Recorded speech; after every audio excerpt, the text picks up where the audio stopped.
This video is brought to you by Ravenscraft Realty of Northeast Missouri. I'm out planting some of the last fields of corn at the bottom. Looking at this pivot. Nozzle. One's missing.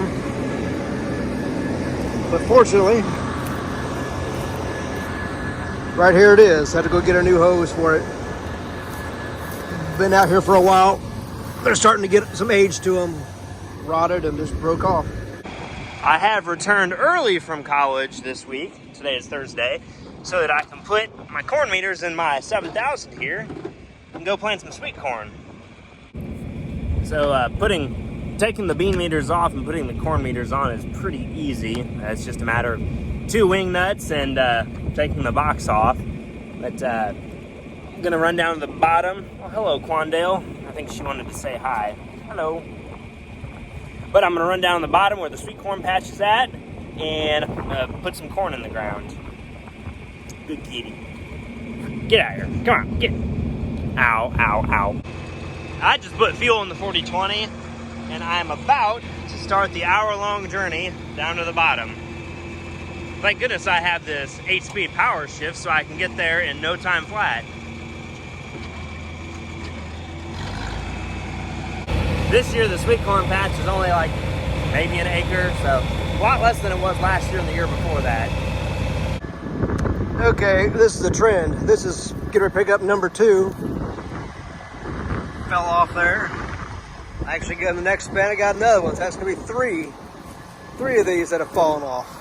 As you can see, wall of that hose is really thin. They've been out here for 13, 14 years in the sun. It's rough on them. There goes Jay Diggity. I'm gonna go ahead and flip my row clutches in. We're gonna go plant some sweet corn. 3, 4, 5, and 6. Dad is just across the bay in the 195 planting corn. Or not the 195, the 140 by the railroad tracks, and drove by him on this planter. A little bit different from the 24 row. I've got my population set for just under 20,000, or just right at 20,000. You don't want to plant sweet corn super quick. It has a hard enough time as it is. It doesn't need a lot of interplant competition. Yeah.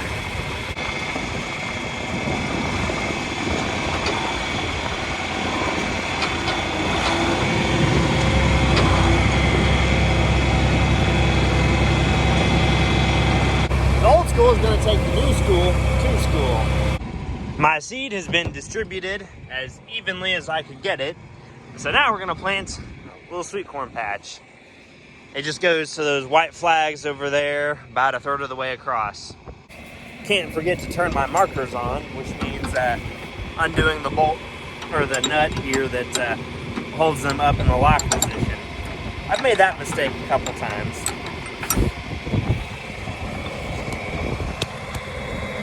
And apparently, so there's this little piece of metal here, this flippy kind of thing. Apparently, if you don't flip the marker out just a little bit and then flip the longer part of the piece of metal down, the marker will go over center, and then the marker will not go down all the way. I found that out was it last year? Yeah, it was last year, planting beans in that triangular 6-acre field of mine, and that was a silly mistake, but the only way to learn is by doing.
super eventful, but this is important nonetheless. I want to do a good job and keep my rows straight, because the work that I do here farming is a reflection of myself, and I want people to think good things when they hear Chase Goldacre. I have been getting out and making sure that the seed is actually down in the meter versus just being piled up right here. It likes to pile up right here and a little bit here too. And that one's good, and that one's good, and this is good. Yep, all good. Last pass. Got the planter cleaned out, pinned up, and I'm ready to go home now.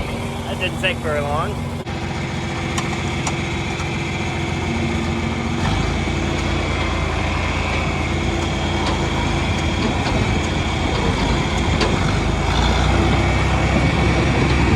Yeah, stop at the end of the field, make sure I got enough seed to make it to the end.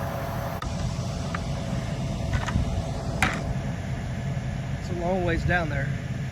Had one box say it was a little low, so I just moved it around that box a little bit. Should make it okay now. But while we're up here, we'll take a look at something else real quick. Out here at what we call the bay, which used to years and years ago be kind of an offshoot of the river. But got some pelicans sitting out here. Quite a few of them actually. They're just hanging out. You can tell the water's not very deep out there. Most of them are just standing up. Did see an eagle fly through here too, so there's some fish and things out here, so they're eating. There's another water bird of some type checking things out. Here's why I didn't want to run out. 4,000 feet to the end. Long way to go. Let's pull this map up. Oop. Let's go where the field looks like. Long and skinny. So yeah, 4,000 feet. Not actually that many rounds, so it's going to be highly efficient getting this one done. And I am doing a variable rate prescription. Most of this field is irrigated, so we'll put a little bit more seed where the water's at. I'm in the middle of a DMI Tiger Mate field cultivator with, surprise, surprise, a wheel bearing that is no longer a wheel bearing. Very conducive for road travel. Boy, this is going to look beautiful behind a 1972 John Deere 7020. I just hope it pulls it. There's just a handful of things I need to replace on it, like all the sweeps. It does have new tines on the harrow, so I got that going for me. I might do all the wheel bearings at some point this year.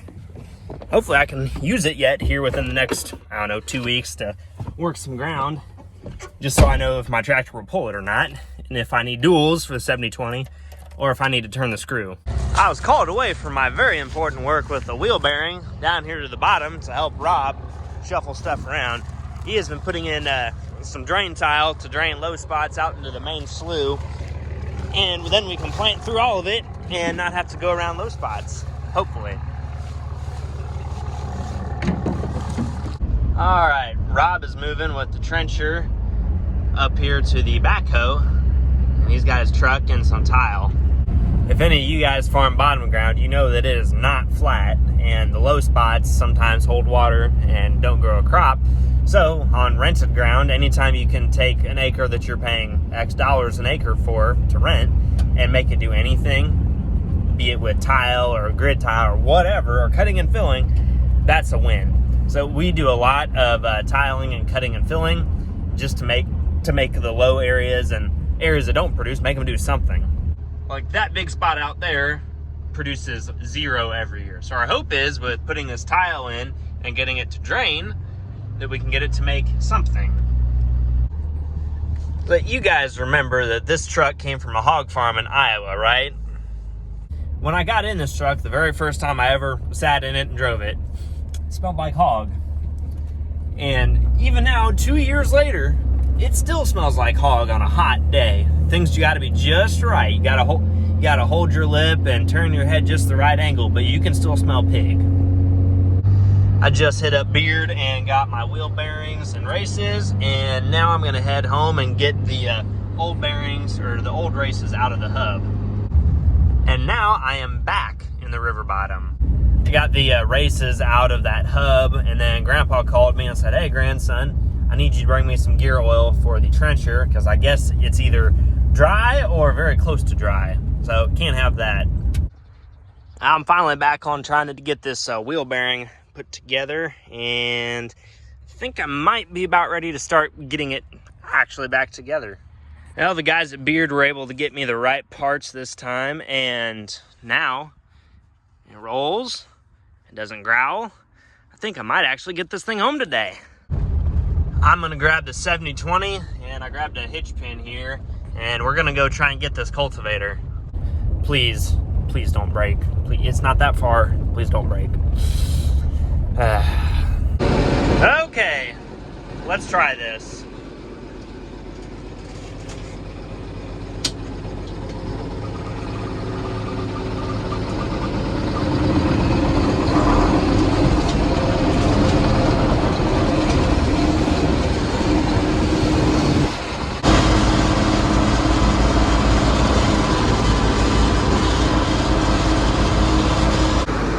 Here she is. Oh yeah. I've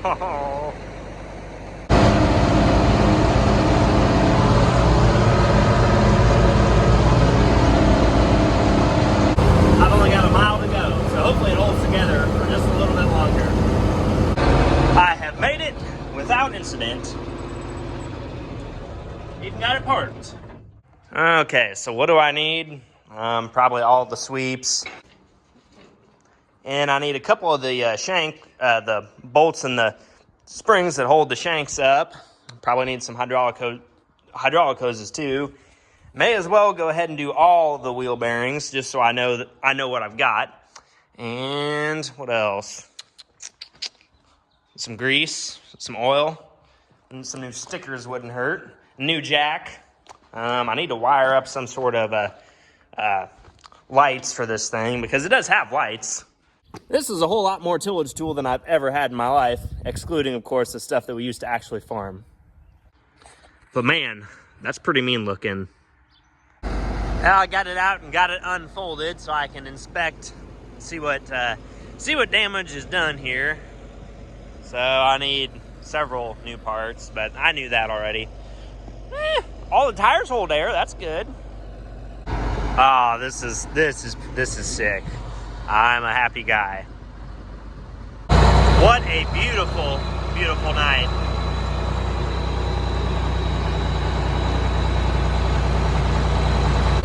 One of the, I think it's this side. This side, the dual is held on by only one U-bolt, because I had to pull the U-bolt off, sink it some side stickers so that they could give me the wrong U-bolt twice. And I went to put it back on, and it's like a 1/4 inch to the U is a 1/4 inch to sprung. So I'm going to use the old torch and heat it up just a little bit, compress it, and get it secured where it needs to be.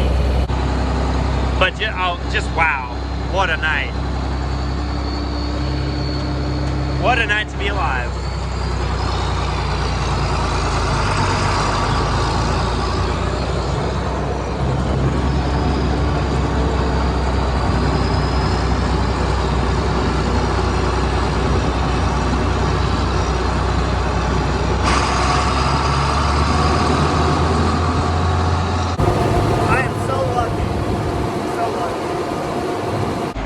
While she was sitting here idling, I noticed that number 3 injector is having some problems. God dang it. Doing so good. It's a nice evening. I might go play around in the field for just a couple minutes, you know, because reasons. Because that needs to be done, right? Oh, yeah.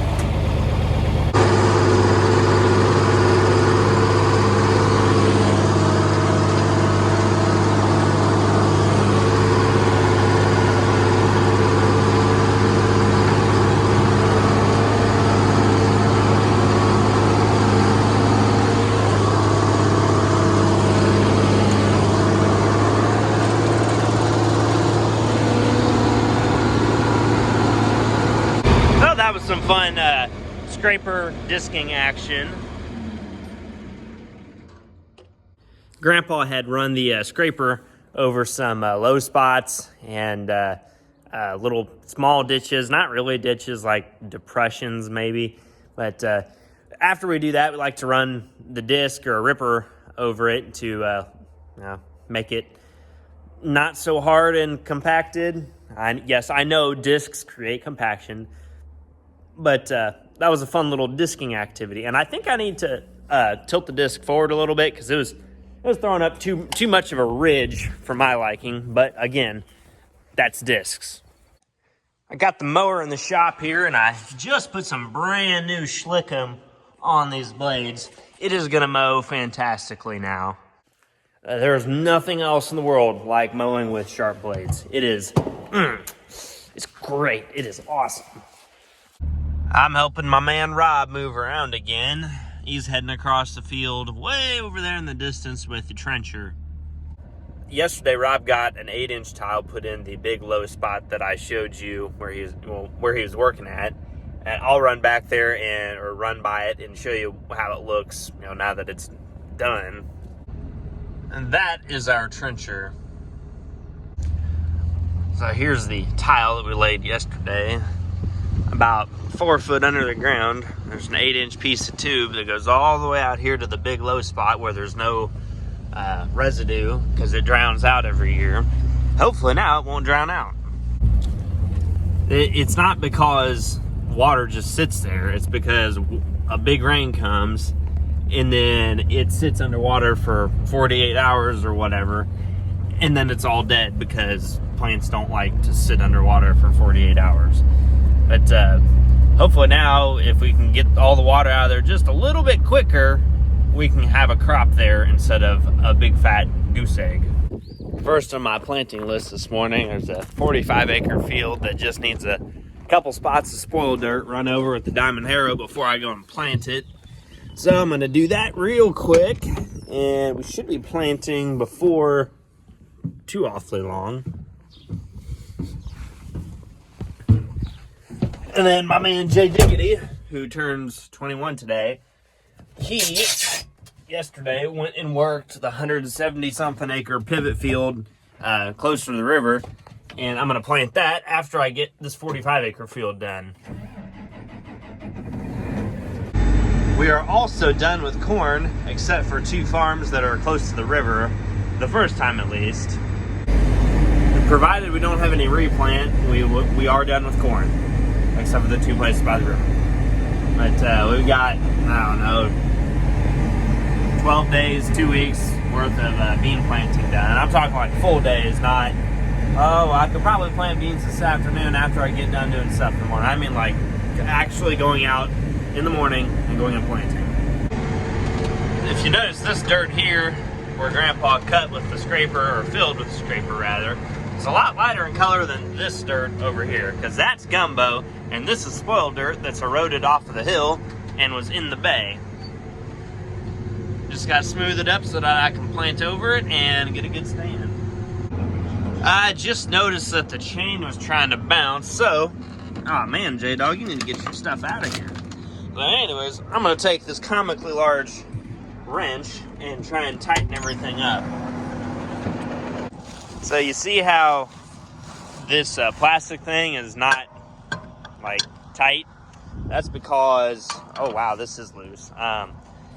This spring needs to be compressed to 13.5 inches, and right now it is not. Okay, I actually forgot. This side is, that one right there is freaking immobile for whatever reason. So I'm gonna go do the other side instead. Because it was, this other side was hopping a lot worse. That's what this chain will, it does weird stuff when it's not tight. I'll just say that. Man, my truck looks good.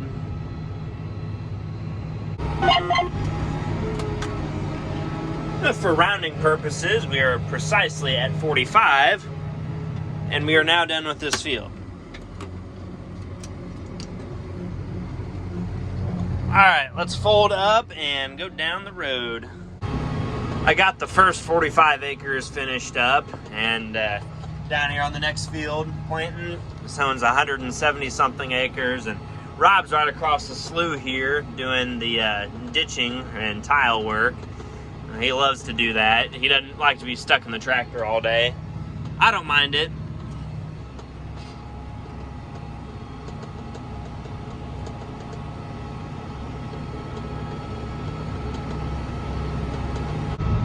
Rob is definitely in his happy place right now. It's not always just sitting in tractors, putting in long hours. There are other skilled odd jobs that you have to do, like laying tile. Now, it's attempting to rain, but I don't think it's actually going to amount to anything. And I just got the seed bin 1 nearly empty warning, probably because Section 7 there is overpopulating for some unknown reason, probably electrical error. But once we get back to the other side of the field, we're going to head to the seed tender way over there in the distance and fill back up.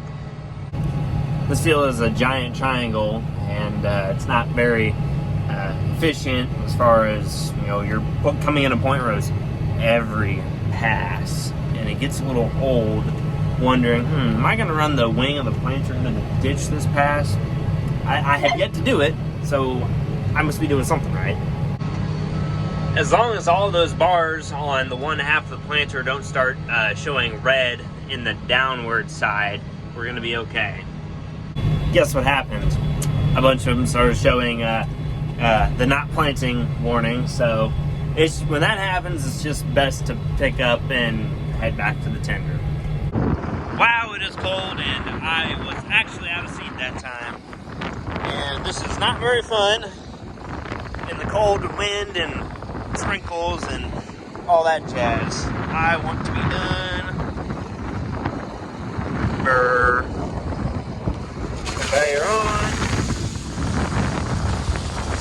Pulling out of the front hopper. Fun. Conditions are deteriorating pretty rapidly, and I know it doesn't show up very well on this camera, but over there in the distance there's a wall of rain approaching. So when we get to the end of the field in 800 feet, we're going to be done. This kind of ground, this gumbo-ish bottom, well, this isn't really gumbo, but it's got a heavier side to it. When it gets wet, it likes to stick to stuff, i.e. the gauge wheels on the planter. When the gauge wheels become larger in diameter, your depth, your seed placement is off, and that is not good. So sometimes it's best to just quit while you're still not making a giant mess. But I should have just stopped after I filled up with seed, but I didn't think it had gone downhill as quickly as it did, but it did. This is what I was talking about. Yeah, probably gonna have to clean some gauge wheels off tomorrow. Oh, that's kind of a neat scene. I can't say that I've seen a sunset like that one. But this is kind of what I was afraid of. It was going to stop pretty soon. I wish it would keep raining. Heck, it could rain another inch and I wouldn't really be too bothered, other than I didn't get to finish the field. But that's okay. We've got a lot of corn and beans that need water. It is quite windy down here in Hannibal. We ended up getting about 1/10 of an inch of rain out of that shower yesterday. And now it's just kind of windy and cool and generally not super pleasant. And given that this seed tender is a giant sail behind this truck, it drives kind of different. This tender is much more enjoyable to pull with Dad's 1-ton pickup than it is with my silver 3/4 ton with questionable trailer brakes.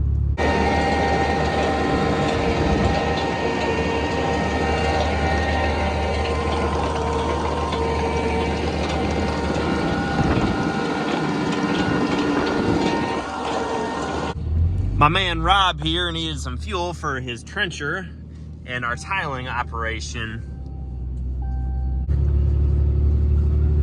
He has been on this one all day yesterday and probably most of the day today. He's gone from where the backhoe is over there over to the giant low spot up here where there's no crop. So he started at the outlet, which is the big slough, and he's running a pipe all the way to the low spot out here in the field, try to get the water out of it when there's water standing in it. And he's got to make sure that there's enough fall between here and there to actually make it drain, because guess what? Water doesn't run uphill. Today, all the sections are planting really right where they need to be. Be interesting to see if, as the day goes on and oil gets hotter, if our section 7 here acts up again. See, right now we are in the green. A couple of the downforce sensors are not functional, so our downforce is constantly in the red. But yesterday, population was usually close to 150,000, only because row 7 there, which is section 7, rows 25 through 28. I don't know what their deal is, but they were all planting high. But as long as things are responding okay, I'm gonna speed myself up just a little bit, get something done. I'm down here in this last little corner of this triangle-shaped field. And when I say it's shaped like a triangle, I mean it's shaped like a 177-acre triangle. Lots and lots of point rows. But I got one pass left right over there, and then I head back to the truck, back across the ditch, across the slough, and on to the next field. When I was driving, I noticed that row number 1, which is... where is it? Now these are my end rows, so going this way, row 1 was right here, and coming that way, row 1 was right here.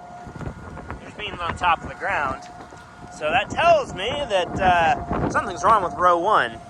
And I know it's not the closing wheel tension, because guess what? It's still locked. So it's downforce. I'm running over the rows that were affected by the no downforce thing, try and mash the beans down on the ground so that hopefully they might actually grow.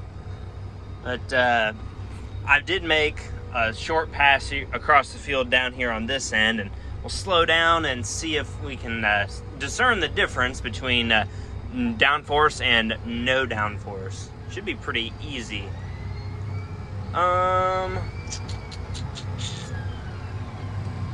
Right there. That one right there. That was row 1. Because those are 30 inches apart and that one is not. Well, no downforce, no planting. So I'm gonna catch a ride with Dad here across the field in the Diamond Harrow. He's actually been doing the tillage here for the past, I don't know, day or so. Says this, maybe it wasn't so easy. I asked him, I said, Dad, maybe it's harder than you thought to do tillage. He said, I guess it is, but he's managing.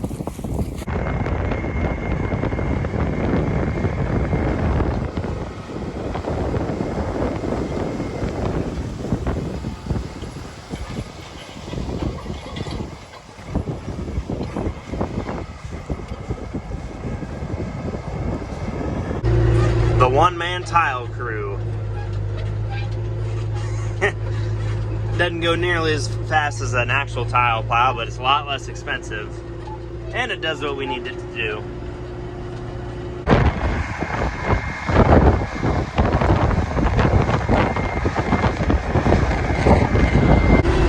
I'm just moving this backhoe up here to the old bins for my man Rob. And it's got some get up and go for an old backhoe, honestly. It's a 410D or a 410E. That's from the late 90s. She's pretty good. Except the bucket, the hoe part is completely worn out. You can kind of see it shaking around down there. Here's our completed tile. Apparently there's only 2 foot of fall between here and the big slough down there. We're gonna have to haul in some fill dirt and make it so we don't tear it out with the ripper and hydro bar.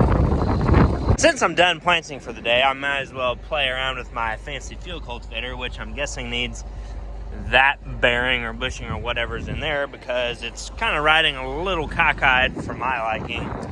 That cylinder needs rebuilt. I need a new one of these because it's gone. All in all, I mean, it's all here. It kind of pulls it, mostly. Yeah, it kind of pulls it. Not very quickly, but it does pull it. I'm going to turn around and try 4th gear instead of 5th, because it is not liking this at all. Okay, so before I can even think about using this thing for real, I need to replace that walking tandem bearing because it's completely gone, or both sides are completely gone. I need to make sure that the harrow actually stays upwards. I need to adjust the harrow tines back more like this so that they'll flow residue, because it's trying to bunch up right here, but that also may be because this side it's not riding level. So I need 5 of the springs and the T-bolt things, and that walking tandem bearing is gone as well.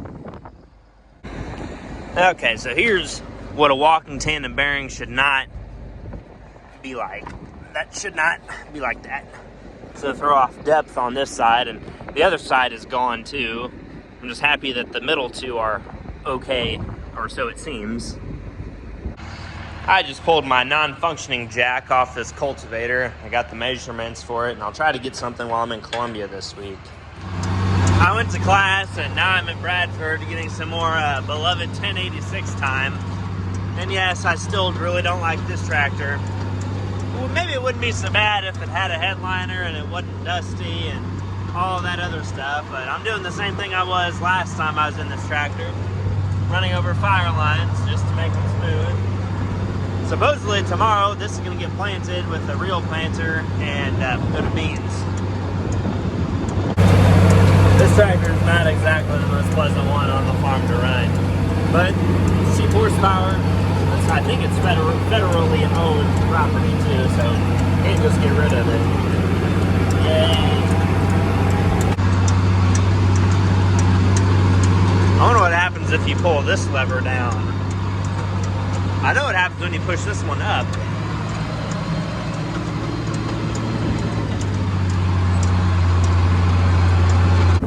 Terrible outro again. Thank you for watching. I appreciate it. If you liked the video, like it. Subscribe if you want to see more of it, and I'll catch you guys on the next one. Take care. I'm gonna walk downtown and get myself something to eat.